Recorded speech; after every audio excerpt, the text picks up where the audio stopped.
E aí, galera da fluência? Teacher Leandrinho na área.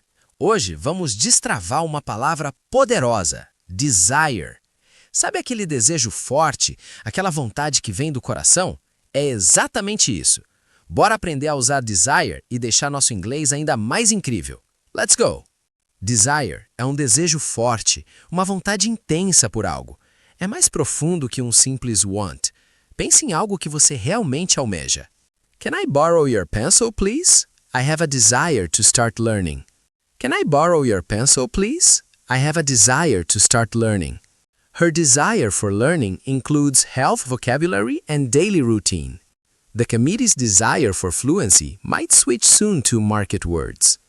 É isso aí, pessoal. Desire é chique, né? Lembre-se que pode ser um substantivo, a desire, ou um verbo, to desire. A prática leva à perfeição, então criem suas próprias frases. You can do it. God bless!